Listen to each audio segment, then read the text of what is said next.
Muy buenas, Santiago González Varas Ibáñez, corto sobre libros largos. Hoy tenemos aquí La Buena Tierra, un libro de Pearl Book, autora estadounidense, premio Nobel de literatura. Nacida en 1892, hija y esposa de misioneros en China, describió aquel país y sus costumbres en una serie de novelas, se dice aquí.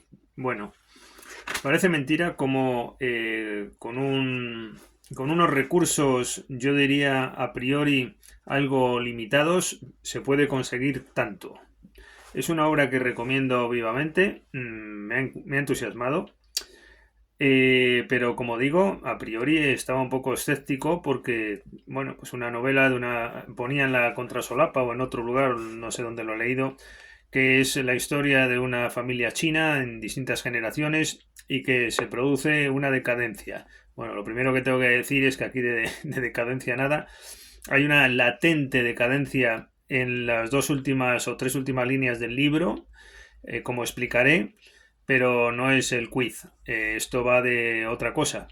A mí me sorprende y me llama la atención el magisterio de esta autora para crear emociones. Es decir, el personaje principal, el protagonista, el lector, el lector a lo largo de la lectura de la obra, va a experimentar cambios de sensaciones respecto del personaje. Y esto me parece que está hecho con un magisterio enorme. Y sobre todo, el cómo narra. No es un estilo poético de ninguna manera, ni tampoco es filosofía, ni metafísica, ni es algo trascendente, pero tiene un arte de novelar impresionante en que siempre te mantiene despierta la atención y siempre está uno leyendo con atención, va saltando de un tema a otro sin aburrir nunca, y eso que el libro, pues en esta edición, tiene 328 páginas, no es un libro corto, y sin embargo se hace ameno siempre, y con qué soltura y con un estilo sencillo va contando las cosas siempre de manera amena y entretenida, ¿no? Bueno, el libro va de... Sí, bueno, al comienzo empieza hablándose aquí del padre del protagonista, un anciano por entonces, y un anecdotario sobre el padre y tal. Bueno, el caso es que la obra realmente empieza ya con el hijo, que es el gran protagonista, llamado Wan Lung, y comienza todo pues con que va a un lugar donde había concertado hacerse con una esclava, que era su esposa. Y bueno, y aquí empiezan ya pues la rudeza de los comportamientos. Al principio este personaje pues por el lector no va a caer desde luego nada simpático. Le dice, bueno, ni siquiera mira a la mujer, la coge como si fuera una cazuela, ¿no? Y igual que un puchero que se pone para calentar agua, pues así la usa y para lo que le sirve. Y bueno, pues me río no de, obviamente, de la gracia del asunto, sino de la rudeza y de la aspereza, hasta el punto de que este personaje incluso, más bien al contrario, se vuelve como repugnante, ¿no? Al lector. Pues no solo por eso, por sus decisiones, sus actuaciones continuadas. No es desprecio exactamente a la mujer. Y además no lo hacen con ninguna mala intención. Yo creo que lo que quiere el Pearl Book expresar es simplemente cómo se comportaba la gente de esa época y en ese país, ¿no? O por lo menos esto es una novela, el personaje de la novela. Pero yo creo que aquí se reflejan muchas actitudes del ser humano, muchas actitudes ancestrales. Esto, yo según lo leía, digo, esto me parece a mí volver al hombre mono, ¿no? Al hombre mono en el sentido de cómo se pudieron comportar en otras épocas, pero está como un poco latiendo en el subconsciente de comportamientos, hombre, no me atrevería a decir similares, pero atávicamente relacionables, ¿no? Con esto que aquí sucede, ¿no? Porque de vez en cuando, no en esto de casarse con una mujer sin mirarla ni siquiera cómo es, ¿no? Sino en otras cosas pues que pueden pueden relacionarse con este tipo de comportamientos que siempre persisten. porque el ser humano es como es, y es verdad que ahora nos hemos vuelto todos más finos, y por fortuna ya no ocurren este tipo de cosas, pero el hombre mono está siempre presente en cada uno de nosotros, y siempre puede haber algo parecido, algo atávico, ahora con más fineza, pero que pueda haber cuestiones de estas. No en el trato a la mujer necesariamente, porque esto yo creo que afortunadamente está erradicado, pero sí en otro tipo de comportamientos, ¿no? Bueno, aquí, pues en efecto, aquí los personajes tienen todas reacciones básicas, elementales. La mujer le sigue como si fuera una obligación, no se plantea nada. Allí se acuesta con él se satisface en lo que quiere, está esperando a que tengan hijos. Bueno, aquí acontecen muchas cosas, ¿no? Por ejemplo, cuando van a tener hijos, pues el hombre, bueno, si es hijo, bien, pero si es hija, pues más vale que se muera y cosas de ese estilo. Es decir, que se hace realmente antipático al principio el personaje, el Wan Lung este. Van pasando las páginas y hay una hambruna en los pueblos, en los campos, lo pasan muy mal. Este hombre, el protagonista, el Walung, se dedica, y por tanto la familia, se dedica a cultivar el campo, ¿no? Da la impresión como si lo está haciendo él en solitario con la ayuda de la mujer. Los hijos como que no trabajan en el campo con esa crudeza. Parece que se libran del tormento. Podía haber sido la novela así, ¿no? Pero parece que no fue por ahí. Bueno, el caso es que hay una cierta hambruna, van a la ciudad, una ciudad del sur, allí, esto está ambientado en China, y allí pues este hombre pues está esperando a ver si llueve y y a ver si puede volver a la tierra. Toda su ambición es volver en efecto a lo que él llama la tierra. La tierra es lo que está aquí presente, es lo que marca el libro, como iremos viendo. Y bueno, pues ahí en la ciudad pues le sorprende a este señor cómo viven allí, ¿no? De que sobran alimentos, hay mercados, hay comestibles por todos los sitios. Claro, todo esto contrasta con el campo, cómo se está pasando. Él quiere volver a la tierra, como es algo como se invade el marino con el mar, pues este hombre sería el equivalente con la tierra, ¿no? Hay una llamada de la tierra constante, quiere volver a ella y al final del libro se va a ver más claramente todavía. Y bueno, y después resulta que hay una guerra, que por cierto las guerras se ven como algo inevitable por el protagonista, igual que hay cielo, hay mar, hay agua, dice Peer Book, pues también hay guerras, ¿no? Y entonces, como consecuencia de esas revueltas que se producen populares, da a entender que es por el hambre en gran medida, o por revueltas sociales, pues se atraca por muchedumbres y multitudes a ciertas viviendas y donde hay ricos, este pues se ve arrastrado por ese proceso, entra en una de ellas y atraca ahí a uno, a un rico, este le da mucho dinero, bueno, y con eso pues ya puede comprar bueyes, semillas y arregla su situación y va a pasar a ser rico, el protagonista.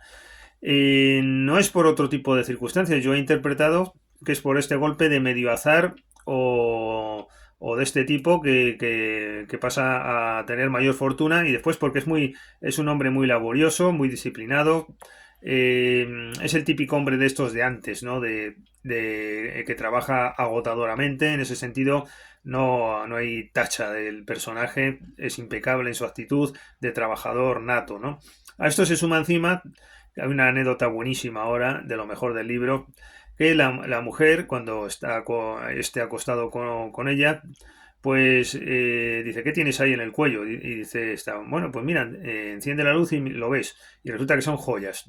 Que también, por ciertas cosas que ya no me voy a detener en detalles, pues le explica a ella que también entró en una casa, en ese proceso de bandidaje, y como ésta sabe muy bien cómo viven los ricos, pues entró por un sitio donde ella suponía que iba a haber dinero, en una pared, porque al parecer se guardaba el dinero, lo cuenta después de cuando es rico también, pero bueno, yendo por partes, la mujer de protagonista entra entre paredes y por un orificio, coge unas joyas y las tiene. Bueno, y entonces como si fuera una cosa natural, que todo es así aquí, el hombre este pues dice, vale, pues nada, muy bien, voy a comprar más tierras, voy a comprar cosas, tal, no sé qué, y la otra pues le dice, oye, ¿podría tener dos joyas al menos? Claro, esto en una clave de personaje actual, yo personalmente lo que habría hecho si hubiera sido la mujer del protagonista es haber cogido las joyas y haberme largado, ¿no? Y haber dicho, bueno, ya soy libre y con esto me puedo librar de este personaje que tengo como marido, ¿no? Pero no, no. Estos son personajes marcados por el destino. Ella cumple su papel fielmente. Es una persona virtuosa en el sentido de que permanece fiel al marido y al rol que le ha tocado jugar. Y le pide por favor que se quede con dos joyas. Entre tanto, este sujeto, que no aparece muy simpático en el libro de momento, pues se encapricha con una, porque claro, con la riqueza pues ya se sabe, ¿no? Lo que viene, pues paños bonitos, otras ambiciones.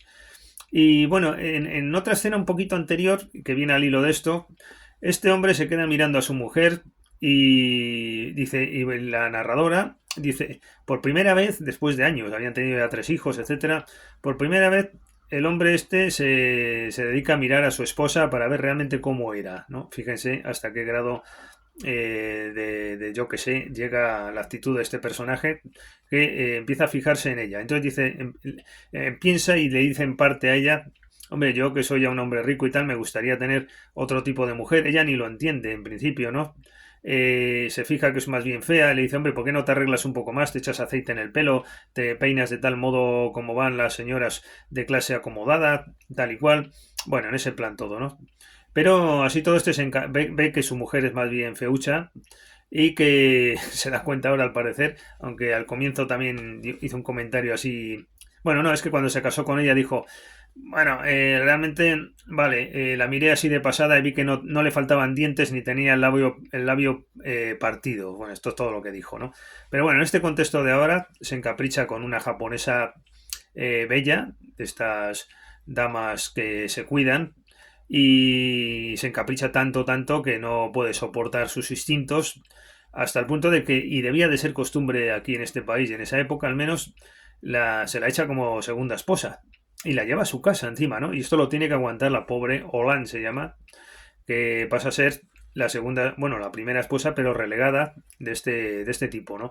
Este es el peor momento de popularidad de nuestro personaje a los ojos del lector.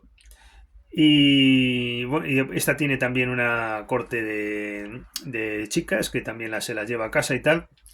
Y a la vista de la familia, sobre todo el padre del protagonista, la llaman que es una ramera, ¿no? Una ramera. Y lo que pasa es que este hombre, pues el protagonista no se puede controlar y tiene que estar con ella y esta persona hermosa, cuidada, pues sabe muy bien cómo manejar al otro y así van transcurriendo las páginas, el libro. El hijo mayor, que, bueno, parece un poco así señorito, quiere ir a estudiar. El padre que sí, que sí no, bueno, rifirrafes ahí y tal. Y entre tanto, por resumir, la mujer del protagonista enferma gravemente, pero es una enfermedad que va a durar varios meses, ¿no? No muere de repente, ni en unos días, ni un mes, ni en dos. Esto provoca en el protagonista una reacción por fin humana, ¿no? Y se da cuenta, yo creo, de lo lo valiosa que ha sido su mujer, lo bondadosa que ha sido, buena persona, y que no mereció que se la tratara como una cazuela o como un trasto, ¿no? Como decía antes. Y bueno, y de hecho llega el médico allí. Los personajes son más bien miserables, ¿no? Todo el entorno siempre. Y llega el médico allí y dice, bueno, si quieres que la sane del todo, te cuesta 500 monedas de plata o algo así, ¿no? Que después cambia el precio y pide más cuando acepta este, ¿no? Y si quieres que la trate más o menos pues por encima, cuesta menos. Le doy unas hierbas y a paseo. Este hombre pues dice que no, no, que porque ella misma, la mujer, le dice, no, no, yo no valgo tanto eso, yo muero, pero no vas a sacrificar tanto dinero, pero el médico pide más dinero todavía, este incluso da a entender que está dispuesto, pero bueno, el caso es que la mujer pues transcurren meses, cumple su deseo de ver a su hijo casado, le hace venir de los estudios de la ciudad y allí le casan con una doncella y se cumple el deseo de la madre y se muere esta Olan, ¿no? Y esto pues la verdad es que da mucha pena al lector, es verdad que lo hace muy bien la narradora, cultiva las emociones perfectamente, lo lleva muy bien, lo lleva perfectamente la autora. Bueno, y se acomoda a este personaje, es rico, tiene ahí a estas otras mujeres con él y después al segundo hijo pues le da la gran alegría de que va a seguir con el campo, después va a cambiar de opinión. La hija que tiene, pues también la busca en salida, más o menos. En esto que llega también una nueva guerra y un familiar del protagonista acampa con toda la cohorte de soldados esos que lleva alrededor, este personaje siniestro, y abusa, incluso abusa sexualmente de una de las doncellas. Finalmente este tipejo se va de la zona. El hijo segundo le da el disgusto de que ya no quiere dedicarse a la tierra, que quiere ir a la guerra. El padre intenta que se case con una chica muy buena que trabajaba para él, Flor de Peral se llamaba, o se llama, en la obra. Y este, pese a estar un poco encaprichado con ella, pero no cuaja la historia, le apasiona ahora el tema de la guerra, se acaba marchando. Bueno, el padre cada vez es mayor. Esta Flor de Peral dice que no soporta a los jóvenes, a los jóvenes, a los hombres en general que los odia, incluyendo a su padre que la vende. Pues aquí las mujeres es mercancía, como estamos viendo.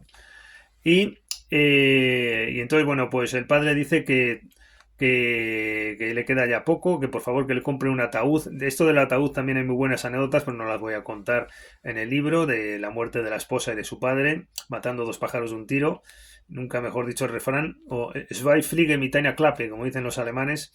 Bueno, pues, y entonces al final el padre oye una conversación a los dos hijos diciendo, bueno, cuando muera el viejo este, pues bueno, no es tan exagerado como cuento, pero algo parecido. La tierra la vendemos y la mitad me la dedico yo a un negocio de exportación por barcos de arroz y tal y cual. Entonces el padre que lo oye, ahí es donde viene el elemento de la decadencia, ¿no? El padre que lo oye se disgusta muchísimo, dice, la tierra no se vende, la tierra no se vende. Y todos los hijos para consolarle, bueno, pues finge y dice, no, no, no, tranquilo que no se venderá la tierra, pero se miran después de reojo y como sonriendo, ¿no? Y el padre, pues lo que en la última hoja, en las últimas líneas, lo que quiere dar a entender es lo que es la constante del libro, la ratio, el leitmotiv, que es el amor por la tierra. Él es un labriego, es un campesino, un labrador, nunca ocultó esa condición, incluso con su amante de lujo. Siempre fue un trabajador.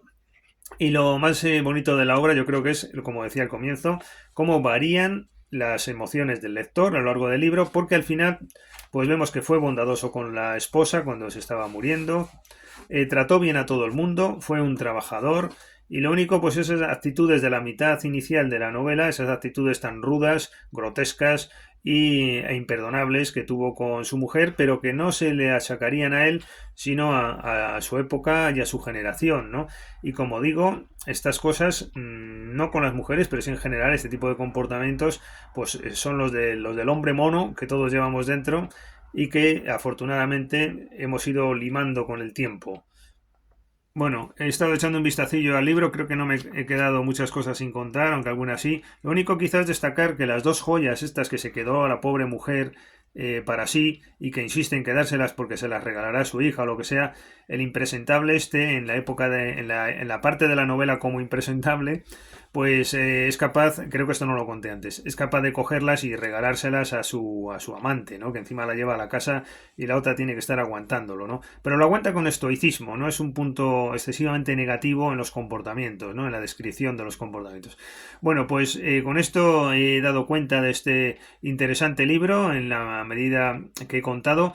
Me ha quedado muy largo, pero bueno, unas veces quedan muy cortitos, otras veces más largos, y aquí he dejado noticia de este interesante libro, y no de todo, sino de parte. Así que animo a la lectura. Un cordial saludo a todos.